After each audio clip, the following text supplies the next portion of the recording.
এই যে এখন দেখতে পাচ্ছেন 12 মাসি কাঁঠাল, আঠাবিহীন কাঁঠাল। দেখেন খুবই চমৎকার টাইপের জিও ব্যাগের রেডি সেট আপ, যারা ছাদ বাগানের জন্য একদম জিও ব্যাগের রেডি সেট আপ ম্যাচিউরড গাছ নিতে যাচ্ছেন, এই টাইপের গাছ হবে। এটা হচ্ছে থাইল্যান্ডের 12 মাসি জাত আঠাবিহীন কাঁঠাল, এবং ভিয়েতনামের পিঙ্কও আছে, পিঙ্ক কাঁঠাল 12 মাসি, আমি সেটাও দেখাবো। এবং যারা মাটিতে রোপণ করবেন অথবা এর থেকে যদি একটু কম বয়স্ক গাছ নিতে চান, সেগুলো আমি ভিডিও শেষ অংশে দেখাবো। আশা করি শেষ পর্যন্ত ভিডিওটা দেখবেন।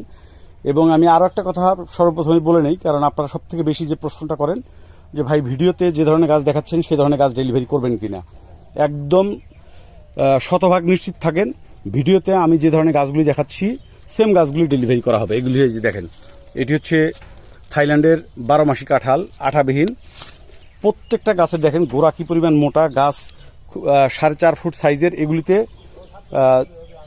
3-4 মাস থেকে সর্বোচ্চ 6 মাসের মধ্যে ফল পাবেন। আর পিঙ্ক কাঁঠালগুলো এই যে এরকম হবে। এই যে এটা হচ্ছে পিঙ্ক, এটাও 12 মাসি জাত আঠাবিহীন। পিঙ্ক কাঁঠালটা সবচেয়ে বেশি দ্রুত ধরে। এই যে দেখেন, এই প্রত্যেকটা গাছ এরকম হবে। অলরেডি এর সাথে কোনো গাছে মচি আসতে শুরু করে দিছে, আমি দেখাই। এগুলিতে ছোট গাছেই ফল চলে আসে। অনেকেই আবার ভয় পান যে